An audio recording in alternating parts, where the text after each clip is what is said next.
La Universidad Pedagógica Nacional ofrece en modo a distancia la licenciatura en Educación e Innovación Pedagógica que consta de 16 módulos, cada uno en un trimestre de 10 semanas, y puede cursarse en 4 años. En este reportaje compartiré de manera general algunos de los contenidos que tiene el cuarto módulo y que se titula Educación, Sociedad y Cultura. Como mencioné, cada módulo está estructurado para ofrecer diferentes temas relacionados con el tema central del módulo, así que cada una de las 10 semanas tiene a su vez un tema que los estudiantes van desarrollando a través de lecturas, aportaciones personales a los foros relacionados con las lecturas y retroalimentación a sus compañeros virtuales. Algunas veces el tutor también ofrece su retroalimentación durante las aportaciones semanales a algunos de los estudiantes o a todos, dependiendo del estilo de enseñanza que tenga el tutor. Al terminar la semana hay una tarea que, al igual que todas las otras actividades, se sube a la plataforma y en la siguiente semana el tutor la califica y ofrece sus comentarios a la tarea. Cada una de todas las actividades tiene una parte del porcentaje del 50% de la calificación y en la última semana, se elabora un trabajo final cuyo porcentaje equivale al otro 50% de la calificación. Con esta información ahora tenemos una idea de lo que un estudiante de la licenciatura de Educación e Innovación Pedagógica realiza en el curso de sus estudios en cada módulo.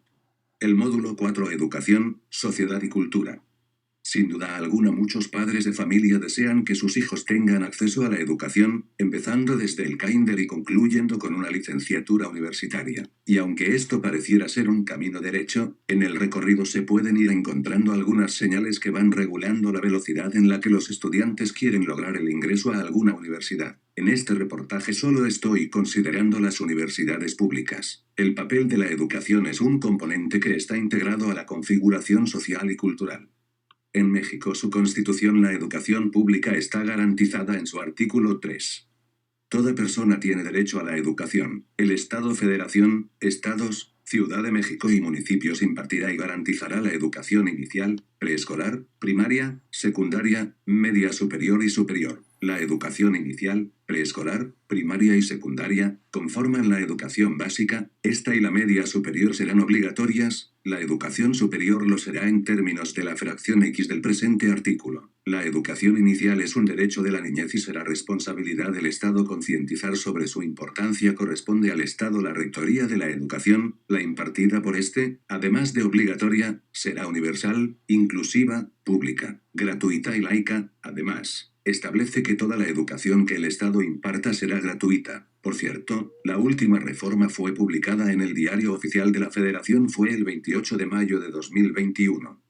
La educación pública como un derecho de todo habitante o ciudadano mexicano y garantizado por la Constitución es un logro que ha llevado años y de igual manera la historia de la educación pública en México es amplia y de muchos años de trabajo de profesores, padres de familia y los mismos estudiantes, y eso merece otro reportaje. Aunque aquí les presento algunos hechos de esta historia de la educación y de cómo ha ido configurando el aspecto social y cultural de México, me gustaría pedirles que observen con atención las siguientes fotografías de algunas de las escuelas de principios del siglo pasado hasta mediados. La sociología en el campo educativo. A partir del siglo VI, los movimientos sociales y culturales de ese tiempo influyeron en los estudios y teorías de diferentes sociólogos para definir lo que ahora conocemos como sociología de la educación. La creación del término sociología de la educación, estudio científico de los factores sociales de la educación, como un elemento de las ciencias de la educación tiene una vida relativamente joven en comparación con el término educación. Mucho ha cambiado desde entonces, aunque hace poco no solamente los movimientos sociales sino otras variables han podido influir en la misma definición de sociedad, educación y sociología de la educación, por ejemplo, los movimientos políticos en Latinoamérica, los atentados del 11 de septiembre en Nueva York y recientemente la pandemia del COVID-19, por mencionar algunos. Es importante siempre conocer la memoria histórica de cómo surgió y evolucionó el concepto de sociología de la educación, cómo ha cambiado la sociedad en países desarrollados y en vías de desarrollo o como les llaman ahora, países emergentes. Esto ha afectado a sus sociedades y a sus diferentes instituciones, entre ellas la familia o la escuela. La importancia para un estudiante universitario de conocer esta ciencia social y cómo se relaciona con la pedagogía y la educación es para entender su utilidad en el desarrollo de profesionales dedicados al campo de la educación. Educación, estructura política económica y relaciones de poder. Después de la Segunda Guerra Mundial, algunos países sufrieron cambios acelerados en sus sociedades debido a la expansión de la capacidad industrial, como los procesos industriales y las líneas de producción de diferentes artículos y de alimentos procesados, el uso de energía, principalmente de recursos no renovables, como el carbón y el petróleo, la urbanización, los movimientos de poblaciones de los lugares rurales a las ciudades, y los consecuentes cambios socioculturales. El reporte de la UICN menciona que los humanos comenzaron aproximadamente, ahora, 70 años a cambiar, modificar, transformar al planeta, más en un sentido de uso desproporcionado de sus recursos naturales, como el agua dulce y las tierras de cultivo, y contaminando al planeta, tanto con desechos materiales y gases tóxicos que están generando enfermedades respiratorias. Esto tiene un impacto sobre las personas y la biosfera, que no es capaz de absorber los desechos generados por los humanos en la proporción que los produce, porque ha estado disminuyendo la superficie habitable del planeta. La contaminación ha generado la extensión de algunas especies, tanto animales terrestres y acuáticos como de plantas, la generación de sequías y lluvias torrenciales en lugares impensables, elevación de los niveles del mar y erosión en las playas. Esto, en medio de muchas otras variables, es algo que disminuye la calidad de vida humana en todo el planeta pese a toda esa tecnología extraordinaria, la cual se vuelve obsoleta de manera rápida, que se supondría debería mejorarla. Lo anterior parece un escenario catastrófico para el futuro de la humanidad. Los humanos parece que no tienen memoria histórica y por alguna razón no recuerdan cómo generaron eso que ahora les está afectando. Tal vez dos variables que afectan los cambios socioculturales como consecuencia de las transformaciones mencionadas anteriormente son la tecnología de las comunicaciones y la economía política. Por ejemplo, el uso de celulares está transformando la forma en cómo los humanos interactúan socialmente, y cómo esa forma de interacción puede favorecer una transición hacia la sostenibilidad. Quizá esto ha ocasionado que se piense en el antropocentrismo. Desde un punto de vista epistemológico sitúa al humano como la medida y el centro de todo. Desde un punto de vista ético se define que lo que interesa al humano debe recibir atención moral por encima de cualquier otra cosa. Las nuevas tecnologías avanzan a exceso de velocidad y no se puede cuantificar sus consecuencias reales en algún sentido, y no precisamente dichas tecnologías favorecen no solamente a la preservación de la especie sino a su sobrevivencia. La otra variable, la economía política, algunas pueden crear desigualdades entre los habitantes de un país, pese a los esfuerzos de sus países por hacer creer que sus economías tienen crecimiento y ofrecen una calidad de vida mejor, cuando lo único que generan son humanos pobres o pobreza, y destrucción del medio ambiente. ¿Cómo se puede hablar de bienestar humano cuando, según el reporte, 1.000 millones de personas sobreviven con menos de $1 por día? En varias regiones del mundo los niveles de pobreza no son claros, como en la India y China, pero sí son obvios por su persistencia, como en África subsahariana. Estas situaciones, la pobreza y la inequidad, pueden afectar la percepción de la crisis ambiental. Me harían preguntar, ¿cómo me voy a preocupar por el medio ambiente, cuando no tengo ni siquiera para comer yo y mi familia? A diferencia de uno de los ejemplos del reporte donde un empresario parece que no tiene por qué preocuparse porque va a comer, de manera optimista, las políticas económicas deberían crear las condiciones para disminuir las desigualdades sociales, ofrecer a todos los habitantes oportunidades para beneficiarse de la expansión económica. ¿Pero qué es la pobreza? De acuerdo con el Banco Mundial citado en el reporte, la pobreza es hambre, la pobreza es falta de abrigo, la pobreza es estar enfermo y no poder ir donde el doctor, la pobreza es no poder ir a estudiar y no saber leer, la pobreza es no tener un trabajo, temer por el futuro, vivir un día a la vez. La pobreza es perder a un hijo por una enfermedad provocada por agua sucia. La pobreza es la impotencia, la falta de representación y de libertad. Quizá una manera en que la educación puede contribuir en la búsqueda de alternativas para contrarrestar los problemas generados por el cambio climático es no solamente ofreciendo información, estadísticas o presentación de casos reales, usando quizá hoy en día las redes sociales, sino presentando las ideas estándares sobre cómo se logra la sostenibilidad, presentándola como la base de la economía y de la sociedad, pues los recursos naturales disponibles son finitos pero la actividad humana es voraz para consumirlos a un exceso de velocidad. Ya existen esfuerzos gubernamentales, legislaciones, empresariales, industria de la sostenibilidad, y la sociedad civil, iniciativas sociales, que exponen a la sociedad los riesgos del cambio climático y de los beneficios del cuidado del planeta. Es un gran reto hacer que los poderosos escuchen y presten atención a la verdad de un planeta que grita, a su manera, soy sostenible pero tu humano no lo eres. Noción de cultura. Para mí la cultura es la manifestación o expresión de las experiencias o actividades de vida o de ideas de una persona que vive en una sociedad en particular y que por diversas circunstancias esas expresiones de vida van cambiando a través de las generaciones. Esas circunstancias pueden estar dentro del control de la persona, familia o sociedad, pero en otras estará fuera del control de ellas mismas, como ahora en el caso de la pandemia del COVID-19 y que hacen cambios que afectan las relaciones entre los humanos. La cultura debe transformar a la sociedad. Una de las maneras de lograr esa transformación es a través de la educación. La educación es una actividad exclusiva de los humanos.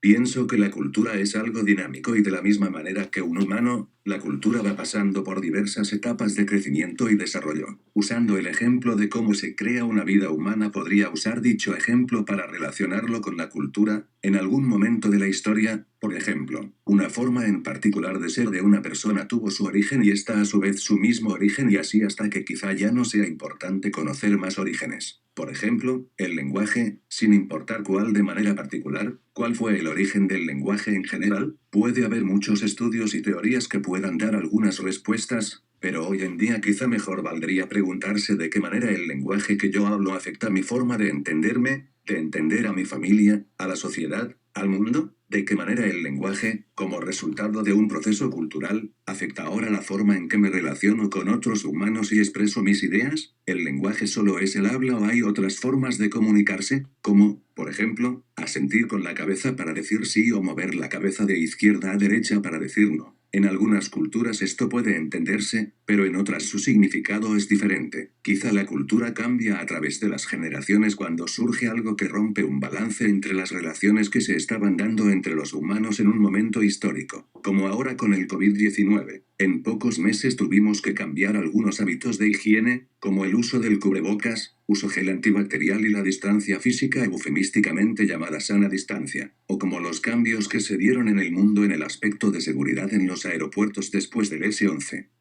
Desde luego que muchos aspectos culturales pueden transmitirse de una generación a otra, pero pienso que no es garantía de que perduren. Quizá algunos sí. Por ejemplo, en el caso de jóvenes adolescentes que han aprendido en su casa una serie de valores y que por el desarrollo propio de la edad empiezan a cuestionar, con validez, esas costumbres que hacen en casa o las tradiciones familiares. Una situación que yo he observado es en el aspecto religioso. Familias católicas de generaciones donde la abuela enseñó a rezar a sus nietos y de pronto los nietos ya adolescentes o jóvenes empiezan a dejar de asistir a sus ritos y celebraciones en el templo y hasta a cuestionar las enseñanzas de la iglesia. Otra situación que me llamó la atención fue el día de las votaciones para elegir presidente de la República en 2018, ver largas filas de jóvenes en las casillas electorales, algunas familias completas esperando su turno para votar. El valor de la democracia estaba de moda entre los jóvenes. Esto es algo que observó en las ciudades, pero seguramente en otros lugares del país la situación es diferente, o quizá el sentido de amistad que ahora se tiene como consecuencia directa de las redes sociales. Alguien puede tener muchos amigos en Facebook, pero conocer en persona solo a unos pocos, o quizá esperan que comenten a su Twitter o Instagram para sentirse reconocidos y recibir retroalimentación.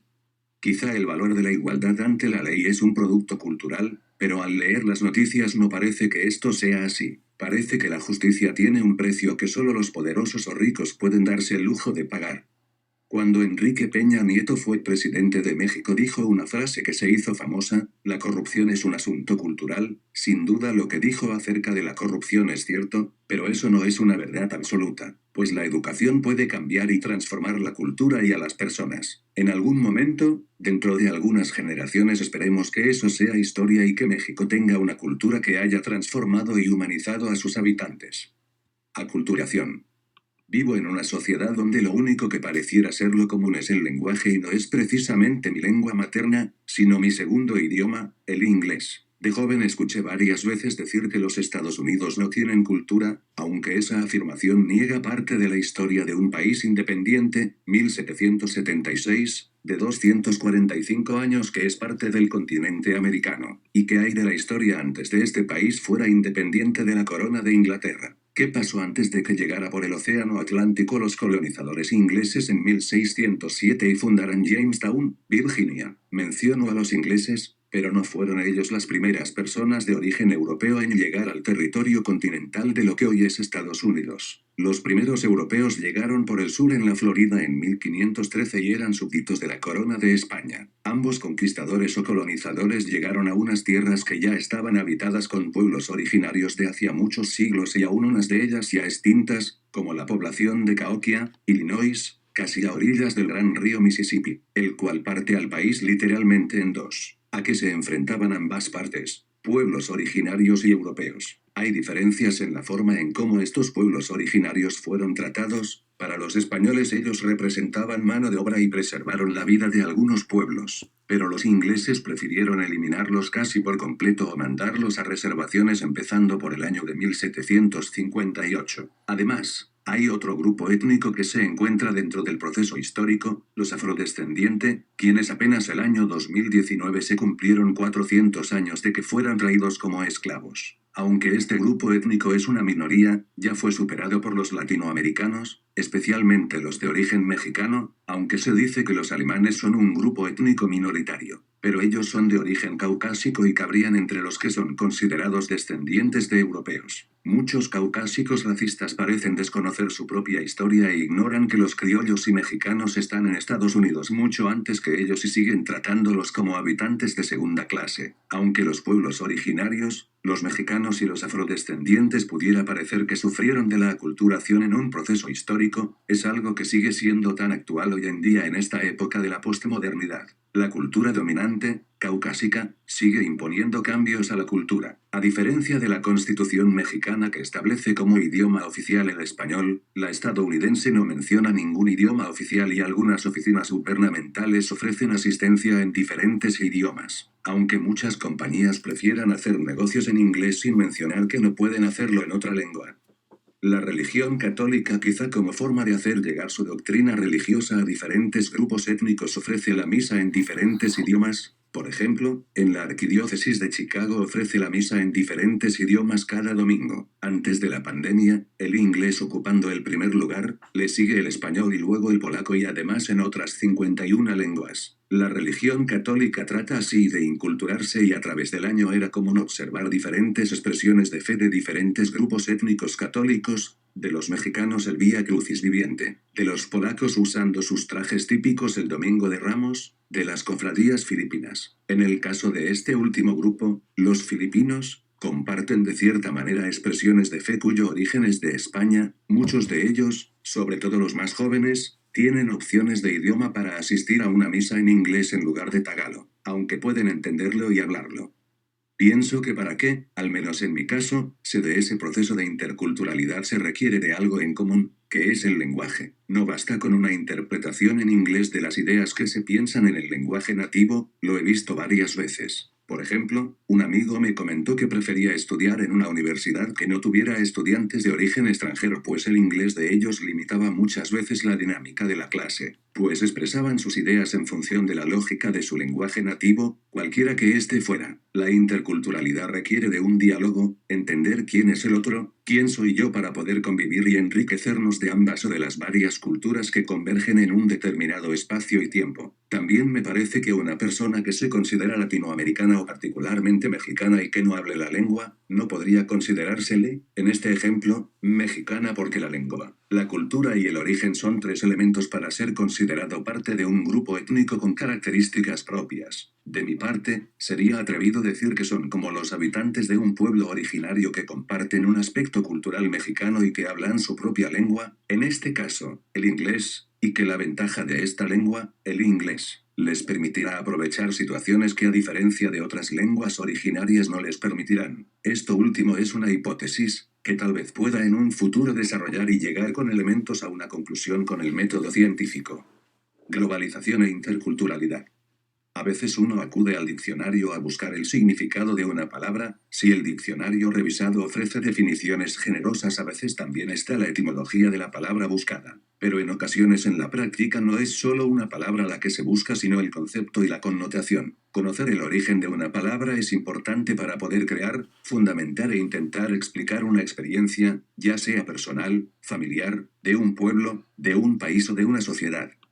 Ya he compartido mi definición personal de la palabra cultura y la definí como la manifestación o expresión de las experiencias o actividades de vida o de ideas de una persona que vive en una sociedad en particular y que por diversas circunstancias esas expresiones de vida van cambiando a través de las generaciones. Desde luego que después de las lecturas tanto de los contenidos como de algunos comentarios en el foro de la ley para este módulo, creo que hay elementos que puedo añadir a mi definición y eso la haría cambiar para enriquecerla. Por otro lado, en algunos diccionarios se dice que la palabra cultura tiene una relación con la palabra cultivar. De esta relación entre estas palabras creo que tomaré algo que sí es importante. Los cultivos tienen raíz y el resultado de esos cultivos son los frutos, cualquiera que estos sean. Tanto a nivel personal como de grupo social hay raíces que tuvieron un origen en un momento histórico en particular, como la creación y de cierta manera estandarización de comportamientos que regulan las relaciones de esa persona en un grupo que hace tanto a la persona como al grupo diferente de otro en su convivencia, y a estas diferencias se la ha llamado diversidad cultural.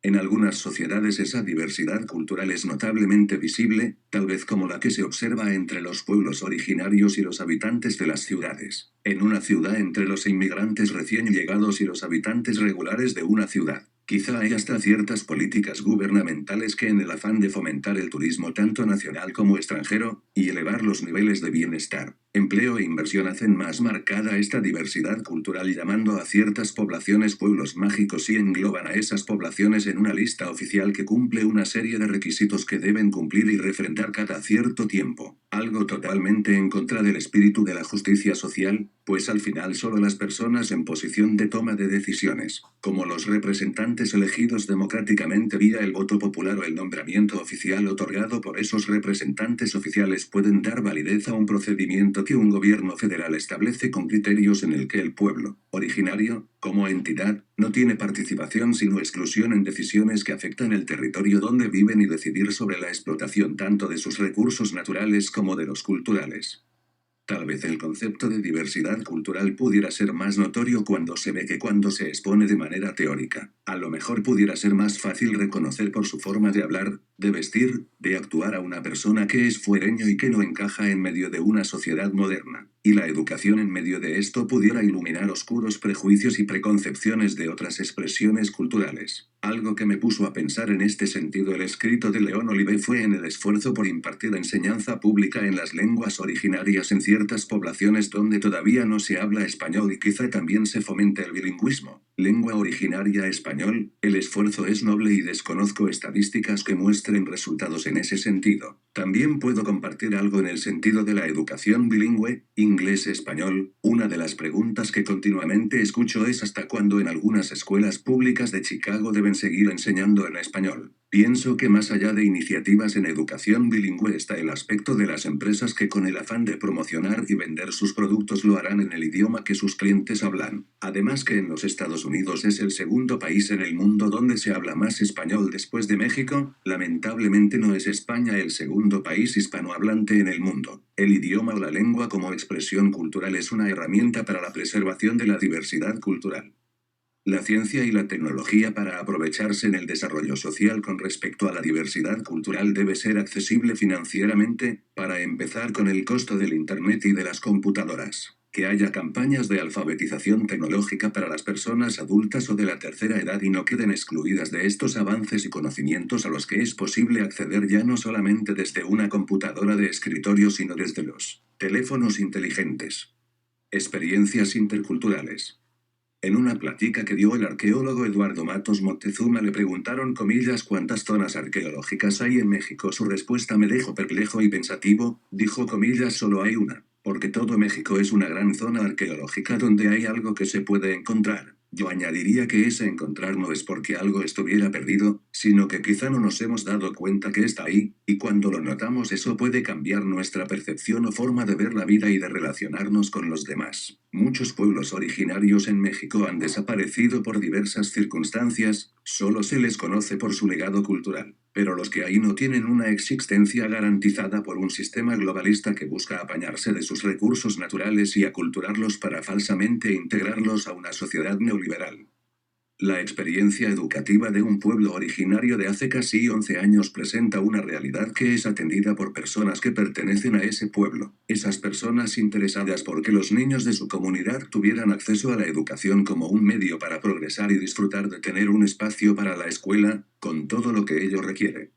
Ese vídeo es excelente. Algo que me llamó la atención fueron dos partes. Una donde dice que algunos de los jóvenes al ir a estudiar la secundaria regresaban analfabetos y ya no podían hablar su lengua materna originaria, y la otra que también me llamó la atención fue que les enseñan inglés y con eso ya son 3 lenguas que estudian. Aquí me acordé lo que dice Schmel, que es el fortalecimiento de la lengua materna y no solo su uso instrumental para el acceso al castellano. Desde el presidente Obama de los Estados Unidos e incluyendo a Trump, las deportaciones de mexicanos siguen enviando de regreso a México a connacionales que muchos de ellos fueron llevados desde niños y que el español que hablan es poco limitado o no tienen la fluidez para hablar, lo cual los pone en una situación de desventaja para encontrar un trabajo aun cuando pueda hablar inglés con fluidez. Es interesante, por ejemplo, ir al Monumento a la Revolución y escuchar cómo la mayoría de los que trabajan ahí lo hacen en inglés, o que muchos de los anuncios en sus locales están en inglés. Algunos hasta le llaman a ese lugar Little LA, hasta las tortas ya tienen descripciones en inglés. Esa es otra de las realidades que enfrenta la interculturalidad de México, con algunos de esos jóvenes mexicanos monolingües, inglés, y cómo integrarlos a escuelas y a la vida en general. La lección que ofrece el vídeo sí se puede aplicar a diferentes realidades interculturales en México, que debe de incluir a esos jóvenes y adultos recién llegados a un país desconocido para ellos. Estoy en el proceso de ser educador y por ahora desconozco los procesos, métodos de enseñanza, políticas, planes y metas del sistema escolar. No se me ocurre qué es lo que podría requerir para ofrecer una educación intercultural en el ámbito docente. Sin embargo, de Schmelkes, me gustó su reflexión acerca de la educación bilingüe intercultural para que por medio de ella conozcan y valoren su cultura y dominen su lengua, pero que a la vez descubran la riqueza de los otros grupos culturales que habitan el planeta, en especial la de aquellos con quienes comparten el territorio.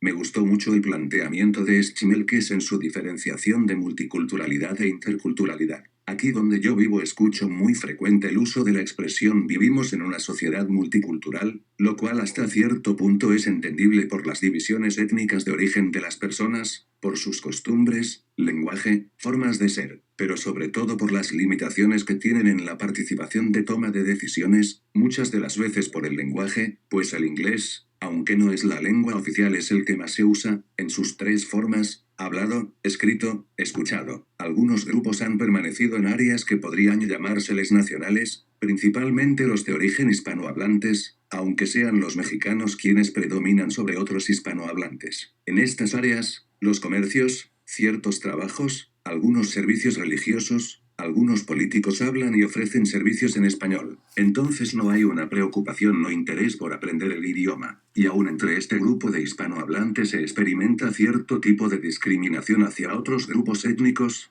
principalmente hacia los afrodescendientes por prejuicios principalmente, y también hay prejuicios y discriminación hacia los hispanohablantes, porque no hablan el idioma entre otros, aunque se sientan parte de una cultura nacional en particular, como los mexicanos, los salvadoreños, los colombianos, etc. Así la experiencia intercultural es uno de sus aspectos. La exclusión en la educación superior. Causas y consecuencias que se derivan de la exclusión de la educación superior en México. Sin duda alguna, muchos jóvenes aspiran a graduarse con estudios universitarios. Sin embargo, no hay un GPS que ofrezca el mejor camino para llegar al destino final. En el camino puede haber algunas situaciones que estén bajo el control del joven estudiante, y otras que estén fuera de su control. De acuerdo con Palmeros y Pérez, concluir estudios universitarios contribuye al desarrollo de la identidad personal, la formación ciudadana y la justicia social por medio de la difusión del conocimiento, ampliando las oportunidades para personas vulnerables o en condiciones desfavorables y ayudando en la socialización de habilidades que mejoran los niveles de calidad de vida. Las universidades privadas merecen atención aparte. En el caso de la oferta de educación universitaria pública puede haber varias opciones donde puede continuarse estudiando: universidades federales, autónomas, estatales, tecnológicas, politécnicas. de investigación, de formación profesional, pero aún existiendo esta amplia oferta hay diferentes causas por las que varios jóvenes no tienen acceso a una de estas universidades. En el 2015 solo 3 de cada 10 mexicanos entre los 19 y 23 años de edad tenían acceso a la educación superior, lo cual equivalía al 36% de los jóvenes en el país que estaban estudiando en la universidad. Es natural que surja la pregunta, ¿cuáles son las causas por las que los jóvenes no continúan estudiando en la universidad? ¿Qué tipos de jóvenes son los que no continúan estudiando? Palmeros y Pérez comentan que los estados de Chiapas, Guerrero, Michoacán, Tabasco, San Luis Potosí, Yucatán y Campeche tienen una matrícula baja en las universidades. Según ellas, eso debe tanto a las oportunidades de estudio a nivel superior que se ofrecen en esos estados como al desarrollo social que hay en los estados. Otra de las causas que mencionan para ingresar a la educación superior es por la forma en cómo se accede. Existe de manera general en las universidades públicas protocolos, procedimientos, exámenes al fin y al cabo ya establecidos que pareciera por un lado que tienen la función de ser filtros o coladeras que van cerniendo o separando lo extraordinario de lo común, y por otro lado parecieran que solo demuestran a un bajo porcentaje de alumnos con resultados sobresalientes en esos exámenes. Recuerdo que en el día que me tocó entregar la documentación en la UPN hubo una plática de bienvenida. Alguien nos dijo ahí a los alumnos que habíamos sido aceptados, ustedes sobresalieron en los resultados del examen y por eso hoy están aquí. Por un momento me emocioné y me gustó escuchar eso, aunque nunca supe la cantidad de aciertos que tuve en el examen de admisión. Cuando llegué a casa le comenté eso a mis sobrinos y uno de ellos dijo, eso les dicen a todos para que se sientan bien. Debo admitir que me quedé perplejo de escuchar ese comentario. Ahora, esos estudiantes que no pasan el examen, que no son admitidos, son estudiantes que serán excluidos de estudiar en una universidad pública en ese año escolar. ¿Cómo llamar a esos estudiantes? Rechazados, excluidos, futuros potenciales estudiantes desertores. En ese año escolar que tendrán para prepararse y volver a registrarse a un examen de admisión, ¿qué van a hacer? ¿Trabajar? ¿Quedarse en casa? ¿Cuidar a los hermanos pequeños? Es un tiempo tan valioso que a corto plazo será desaprovechado tanto para el estudiante en su desarrollo personal, y a largo plazo en el desarrollo del país, perdiendo una oportunidad de educar a una persona. Esto de cierta manera contribuirá a crear situaciones de desigualdad económica, de género, de oportunidades y social. Es importante conocer qué pudo pasar para que un estudiante no haya pasado el examen de admisión. Palmeros y Pérez establecen un conjunto de 5 conclusiones que pueden dar luz sobre la falta de acceso a la educación superior. 1. Estudiantes que trabajan y dependen de su trabajo para subsistir. 2. No tuvieron la suficiente formación académica previa o tuvieron calificaciones bajas en la educación previa. ¿Acaso la educación previa que recibió no tuvo la suficiente calidad y no lo educó lo suficiente para esta gran prueba? Literal. 3. Provenían de un estrato socioeconómico bajo del medio. 4. La situación escolar de sus padres tuvo influencia, sus padres quizá tenían solo una escolaridad básica. 5. La forma como se relacionaban con sus profesores y compañeros no los animó a seguir estudiando. Una más que añadiría es la falta de oferta educativa. De acuerdo con el exrector José Narro Robles dijo en 2014 hemos incrementado en más de 8.000 lugares la oferta de primer ingreso a licenciatura. Diferentes condiciones, circunstancias y personas pueden tener una influencia en algunas personas en cuanto a su actitud para continuar estudiando en una universidad. Para el desarrollo de un país, la falta de profesionales puede generar la dependencia de tecnología extranjera, de falta de desarrollo en el campo de la ciencia y la cultura, en un atraso en comparación con otros países en circunstancias similares en cuanto a cantidad de población y de recursos. En los jóvenes, Palmeros y Pérez dicen que la falta de acceso a la educación universitaria puede afectar al desarrollo de identidad personal, formación ciudadana y la justicia social, afectando su mejora en el nivel de calidad de vida. Por otro lado, también la falta de educación universitaria puede afectarlos y limitarlos en su competitividad en el mercado laboral. Transmisión cultural. Hay una metáfora que empecé a crear para ilustrar el concepto de cultura. En ella mencioné que la cultura está relacionada con raíces y frutos, y que la educación es el agua con lo que se va nutriendo la cultura. Ahora quisiera añadir no a un elemento, sino a una persona, un jardinero o un agricultor, quien es el que va podando o dejando que las hierbas malas crezcan alrededor de esa planta. La cultura, de cierta manera, va permitiendo que crezca la cultura. Pero la pregunta sería ¿bajo qué criterios lo hace? Porque de cierta manera va permitiendo que la educación como nutriente la alimente para dar frutos o la va dejando secar y al final la cortará, a esa cultura representada en la planta. Hay dos preguntas basadas que podría presentar. 1. ¿Cómo aprenden los niños elementos básicos de la cultura en la que viven? 2. ¿Cuáles retos enfrentan los docentes para transmitir la cultura? 3. ¿A cuáles retos se enfrentan las familias, de padres a hijos, para transmitir la cultura? Piaget y Vygotsky aportan sus teorías de aprendizaje para los niños y quizás sus aplicaciones son principalmente dentro de la escuela, pero y fuera de ella, ¿quién les enseña? ¿Qué y cómo aprenden los niños la cultura? Los padres, los amigos, la familia en sus interrelaciones se enseña y se aprende, no propiamente en un ambiente tan formal y con una estructura como puede ser la escuela, sino en un ambiente que aunque tiene reglas puede ser un poco más flexible, como los que se dan en la dinámica familiar. Los docentes tienen la responsabilidad de enseñar contenidos oficiales o estándares educativos para crear situaciones homogéneas, sin embargo, no todas las culturas presentan el mismo nivel de necesidad de aprendizaje. Hay diferencias regionales, aún dentro de un mismo estado o dentro del país. No todos los niños tienen un acceso a condiciones de aprendizaje igualitario, empezando por la falta, en algunos lugares del edificio, o de profesores capacitados para atenderlos o estudiantes con situaciones que requieren de una intervención por las condiciones de alguna discapacidad cognitiva o física. Fuera de las escuelas tal vez los padres enfrentan una dificultad para continuar el proceso de enseñanza-aprendizaje establecido por un sistema escolar. Dentro de las sociedades la familia es la primera institución educadora que no tiene planes o calendario escolar establecido. Por ejemplo, ahora durante la pandemia en algunas familias la dinámica de convivencia se ha tenido que renovar o transformar. La convivencia las 24 horas los 7 días a la semana con las mismas personas, con una vida social poco activa como lo era antes de. El autor Castoriadis presenta argumentos de estilo apocalíptico donde su propuesta es la desaparición de la familia. A mí me parece una exageración. Es interesante que por ejemplo en la serie de Netflix Perdidos en el Espacio de 2018, la relación familiar aún con todas sus tensiones ofrece que la propuesta para sobrevivir en un ambiente hostil. La familia es la base de la unión y el único lugar donde se encuentra el apoyo necesario para enfrentar las intrigas humanas y los problemas tecnológicos de la inteligencia artificial. Información y comunicación. Nuevas significaciones en los procesos educativos.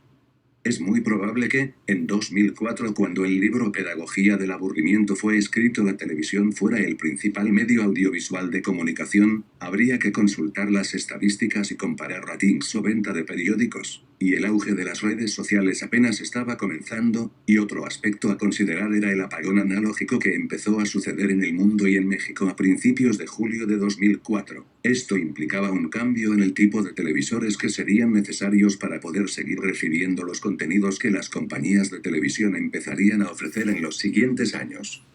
Por ejemplo, hoy en día los televisores captan las frecuencias digitales de televisión abiertas y otros llamados televisiones inteligentes además tienen la capacidad de transmitir contenidos desde el Internet, como los de YouTube. El menú de opciones de contenido es tan amplio tanto en la televisión digital como en el Internet. Esos contenidos ayudan a los niños a educarse, ofrecen ayuda a los padres en su labor de acompañamiento para la continuación de la educación de sus hijos. ¿Bajo qué criterios las instituciones oficiales crean los contenidos para los estudiantes a través de la televisión digital? ¿Existen políticas educativas que regulen dichos contenidos y que además sean contenidos incluyentes, como para los pueblos originarios en su lenguaje, o a personas discapacitadas, por ejemplo las personas sordas? ¿O acaso con la situación de la pandemia del COVID-19 ahora se ofrece una educación por televisión digital para todos y se pretende dar una homogeneización de los contenidos educativos para que todos los estudiantes hablen el mismo código? Tal vez habría que preguntarle al secretario de Educación, a los representantes de los sindicatos de trabajadores de la educación y a los padres de familia y conocer sus respuestas. Pero yo evito en general ver la televisión, sus programas de revista del corazón, los noticieros tendenciosos y películas que son interrumpidas por comerciales de compañías que lo único que quieren es hacerme un cliente más que consuma sus productos que pueden no solamente contaminar al medio ambiente sino pueden incluso tener ingredientes tóxicos que afecten mi salud.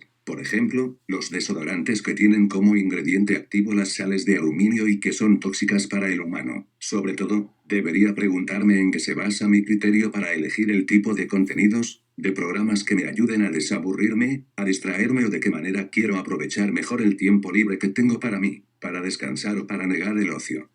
Sin duda alguna muchos profesionales de la educación, los docentes, no podrían estar de acuerdo con los autores del libro Pedagogía del aburrimiento cuando dicen, la educación ha dejado de ser una función, una tarea, un apostolado, un proyecto, un destino. También mencionan que en la escuela se aprende a memorizar por medio de prácticas pedagógicas como el control de lectura, el examen y la escritura. Sin duda, la escuela es un espacio donde se enseña a comunicarse y a pensar, habilidades o competencias que a la par de enseñar a leer, escribir y las matemáticas, son procesos cognitivos que, aunque implícitos, son frutos de un proceso educativo y esto es lo que se busca transmitir en la escuela. De acuerdo con las estadísticas del Anuario Estadístico 2019 del Instituto Federal de Telecomunicaciones, en Ciudad de México menciona que 63% de los 2.700.423 hogares cuentan con equipo de cómputo, lo cual contribuye a la disponibilidad de tecnologías de la información y comunicación en los hogares y que por cada 100 habitantes hay 90 líneas con servicio móvil con acceso a Internet. Es decir, hay 7.868.388 líneas. Aparte las líneas de telefonía sin acceso a Internet que son 9.689.906. Con esta disponibilidad en los hogares en Ciudad de México, con sus características propias por ser la capital del país, la escuela puede tener un significado diferente al de otras entidades, en donde el español es el idioma que predomina. No hay una escuela primaria pública que enseñe en alguna lengua originaria en Ciudad de México, aunque existe un interés por enseñar náhuatl. En estos días, casi a principios del ciclo escolar de 2021 a 2022, la escuela está adquiriendo un significado diferente que por las circunstancias generadas por la pandemia no se habían anticipado y mucho menos establecido planes o programas alternativos. El año pasado algunos de los estudiantes lo hicieron desde su casa, y ellos pudieron ser estudiantes desde el nivel kinder hasta un nivel universitario, aunque no precisamente los sistemas abiertos y a distancia que ya existían. Para los que tenían sistemas presenciales en un edificio, con profesores y esa dinámica ordinaria que era común, quizá lo menos común era conocer a alguien que estuviera estudiando en un sistema escolar a distancia. No solamente el valor está en los contenidos que se enseñan en las escuelas, hay un gran valor no todas de las veces reconocido lo suficiente, que es la experiencia pedagógica que ofrecen los profesores para quienes la enseñanza es una vocación, un apostolado, un proyecto, un destino. En esta época donde las tecnologías de la información y comunicación están tan actuales, la escuela puede poner en evidencia un analfabetismo tecnológico que puede requerir de una curva de aprendizaje tanto para los docentes que por cualquier razón no estaban tan familiarizados con ellas, como aún para los que más las usan. En esto me doy cuenta de que la enseñanza va en dos sentidos, por un lado, en el sentido de enseñar y por el otro en el sentido de aprender. Tal vez usando las tecnologías de la información y la comunicación pueden facilitar la transmisión de contenidos establecidos, pero sobre todo en el caso de los niveles básicos de la educación, cómo se va a evaluar si el alumno recibió de manera clara o distinta los conceptos transmitidos por el maestro. Quizá requiera un tiempo recabar suficientes datos y hacer una interpretación de ellos para conocer cómo afectó la pandemia a la forma en que se enseñaba y cómo afectó a los estudiantes, padres de familia, profesores y otros profesionales e instituciones de la educación. El impacto de la tecnología en la percepción del espacio y el tiempo. Una vez escuché en una charla informal a una persona diciendo que los humanos, a diferencia de los ángeles, pueden estar en varios lugares al mismo tiempo, pues de acuerdo con la teología católica, los ángeles solo pueden estar en un lugar a la vez. Aparte de un debate religioso que pueda darse a partir de ese comentario, lo que puede sorprender ahora es que las tecnologías de la información y comunicación, TIC, permite precisamente esa omnipresencia de los humanos en diferentes partes al mismo tiempo. Hoy en día, una persona que trabaja desde su casa y tiene una conferencia Zoom puede estar presente tanto en su propia casa como en las casas de sus compañeros de trabajo, no precisamente de manera física sino de manera virtual. Se dice que Maquiavelo se vestía de gala por las noches en su casa para disponerse a leer con la gallardía y dignidad propicias en función del rango de gravedad de los autores a los que consagraba sus más exclusivas horas de estudio. Y aunque no precisamente alguien se puede vestir de gala para una reunión en Zoom, su presentación ante una cámara para una reunión en vivo está afectada por la percepción del espacio en el que se hará presente por un tiempo determinado. Quizá antes de la existencia del Internet, Cuando era un estudiante de secundaria y acudía a algunas bibliotecas para encontrar libros que me proporcionaran la información que buscaba, parecía que la búsqueda de información solo se encontraba en libros cuidadosamente custodiados por hábiles bibliotecarios. Pero ahora es posible acceder a bibliotecas tan lejanas y hallarse de pronto en otro lugar de cuya existencia lejana solo la puedo visualizar a través de un mapa o globo terráqueo físico. Hoy en día, cuando se puede hacer una videollamada desde un teléfono celular y ver lo que hay alrededor, tanto del emisor como del receptor, se evita usar la imaginación para describirle al receptor lo que ya puede ver a través de una pantalla de un celular, y por parte del emisor poder estar en lugares tan íntimos como lo puede ser una recámara. Me parece que, en este sentido, las imágenes se convierten en información, pues por ejemplo en el caso de las reuniones de trabajo en Zoom, se puede de manera instantánea compartir archivos con datos que serán interpretados tanto por el emisor como por el receptor.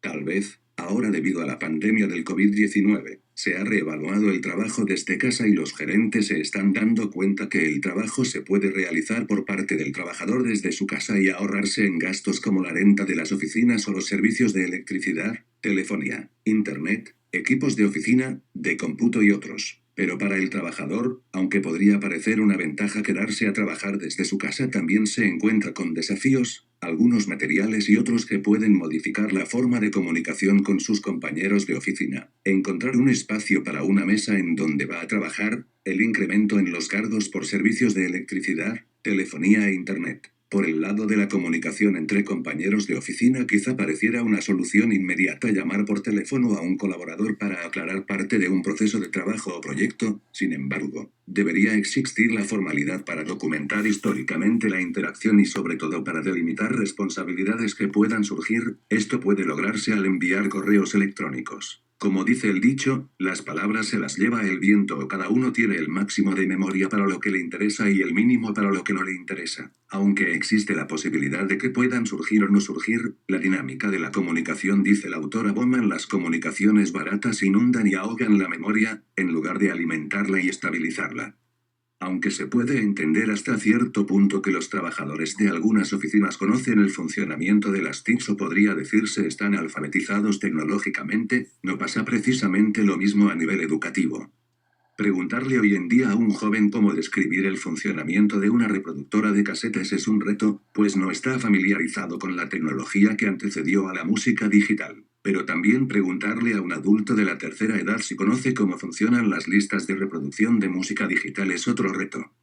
Esta pandemia ha traído situaciones a las familias con hijos que estudiaban en escuelas presenciales, retos, y ha hecho de algunos padres algo que llamaré profesores emergentes, que quizá ni tengan la capacitación pedagógica ni la paciencia necesaria para acompañar en el aprendizaje a sus críos. Se ha comentado que las clases pueden darse utilizando las TICs, pero no todas las familias tienen acceso a ellas, ni a computadoras ni a internet. O recientemente la teleenseñanza, donde se aprovecha el espectro de la televisión digital y ahora hay más canales para ver. Esta realidad requiere de una preparación y disciplina tanto por parte de estudiantes, padres y profesores. Para algunos líderes de opinión o ahora llamados influencers pueden argumentar que es lo mejor para los estudiantes o que es una forma de evitar un compromiso serio por parte de las autoridades educativas. Pero se les olvida incluir a ciertos grupos de estudiantes con necesidades y características diferentes, y pueden excluir a estudiantes de pueblos originarios que no hablan español y a estudiantes discapacitados. Dicen que los libros están disponibles en internet, y si el único internet que tengo depende de mi saldo y los padres se quedaron sin trabajo, ¿y qué hay de imprímelos en tu casa? Como si la impresora que tengo no utilizara tinta carísima y no hay dinero en casa para comprarla. ¿Y qué hay de lo que se aprende a través de los espacios de socialización? ¿Cómo son los equipos dentro de la clase que se hacen? Recuerdo que, en una ocasión, estábamos en un pueblito del estado de Colorado durante la Semana Santa. En Estados Unidos no tiene un periodo vacacional durante esos días, pero lo tienen en los días al principio de la primavera y lo llaman Spring Break. Les pregunté cómo se divertían durante las vacaciones o los fines de semana. Muchas respuestas siempre fueron las mismas: nos las pasamos hablando por teléfono. La comunicación con los iguales es una necesidad humana que puede facilitarse con las TICs, pero no puede suplantarla. Nunca será lo mismo hablar de humano a humano que hablar con Siri, Alexa o el asistente de Google, o ver desde el internet lugares tan lejanos a mi pueblo. Los humanos vivimos en comunidades, Empezando por la familia donde por su propia naturaleza se aprende la cultura, en la escuela se aprende la ciencia y en la sociedad aprendemos a defendernos de la naturaleza humana. Esos son espacios que nos facilitan las experiencias humanas en un lugar y tiempo determinados.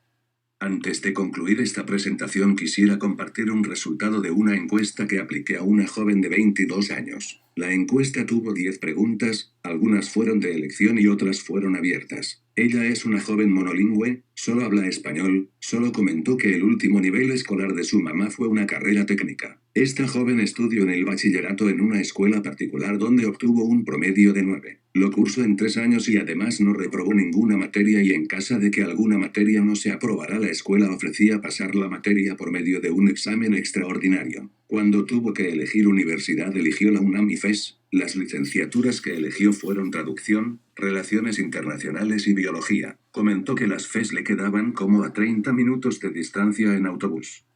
Para ella ambos sistemas, el escolarizado y el de distancia le sentirían bien. El presencial porque puede interactuar con los profesores y al ser una carrera en la que las prácticas son regulares, se requiere el uso de laboratorios y herramientas que solo están integradas en un lugar especializado con una escuela escolarizada, y que el sistema a distancia le permitiría seguir estudiando desde cualquier lugar en el que se encontrara. Ella no estudió por un tiempo y lo que hizo fue desarrollar conocimientos y habilidades por medio de cursos en línea, como de algún idioma y de la carrera que quiere estudiar. Por último, comentó que el apoyo de su familia que tuvo durante esa etapa en la que no pudo continuar sus estudios universitarios fue apoyo emocional, la apoyaron en las decisiones que tomó y la incentivaron a no rendirse para lograr sus metas, tanto personales como profesionales. Para concluir quisiera comentar mi experiencia aprendiendo en forma virtual. A veces tengo que recordarme la razón por la que decidí estudiar una licenciatura de manera virtual, algunas personas sofisticadas lo llaman e-learning. Aunque pudiera usar anglicismos para describir esta experiencia, prefiero usar palabras en español y llamarlo aprendizaje por Internet. Y para esta altura del recorrido de la licenciatura en Internet, en cuanto al estudio hay algunas expectativas que se han ido aclarando y responsabilidades que ahora como estudiante he tenido que cumplir, y todo esto con cierta comodidad que principalmente me sigue permitiendo hacerlo desde casa. Ya hay definiciones serias de lo que es el aprendizaje, tal vez no hay tantas para lo que es el aprendizaje por Internet. Para mí el aprendizaje por Internet es estudiar una materia usando el Internet y las tecnologías que se derivan de ella. Entre esas tecnologías, que se conocen como plataformas, hay de diferente presupuesto, quizá más costosa es la colegiatura en una escuela, desde kinder hasta universidad, la plataforma es más sofisticada y de última generación. Creo que la UPN tiene la ventaja de usar la plataforma desde un equipo regular de cómputo en el sitio web, y en la plataforma Moodle desde una tableta o un teléfono celular, con sus limitaciones desde un sistema operativo iOS o Android. Me llevó varios intentos conectarme en Moodle desde una tableta con iOS. Me parece que algunas pueden creer o pensar que el aprendizaje por Internet es para todos, yo no pienso eso. Ahora con la situación de la pandemia del COVID-19, de manera inesperada la educación pasó por un cambio, o una revolución, que apuró a que las autoridades educativas entre las decisiones que tomaron fue la de recomendar un alto total en las clases presenciales para evitar que tanto alumnos como profesores y otro personal escolar se expusieran a un posible contagio del virus. Y esto pasó tanto en escuelas públicas como en las privadas. Tal vez en algunas escuelas privadas tenían los recursos tanto para ofrecer a sus estudiantes continuar con clases virtuales, como para su personal docente de preparar esas clases, con procedimientos, protocolos y políticas que favorecieran una continuidad en las clases, pero no pasó lo mismo en las escuelas públicas. Pienso que el aprendizaje por Internet está poniendo en evidencia una injusticia social y la disparidad económica en la que muchas familias están, el costo de una computadora, tableta o teléfono inteligente, y la renta del servicio de Internet no es algo que muchas familias puedan pagar. Y también puede haber muchos docentes que no tienen la suficiente alfabetización tecnológica o la familiaridad de conocer herramientas para preparar clases virtuales. Y quizás se está dando una situación que merece un estudio más profundo como la pedagogía virtual. No sé si ese concepto existe ya o yo lo acabo de inventar. Tampoco sé si la pedagogía tradicional se ajuste a los cambios que se están dando en esta situación emergente.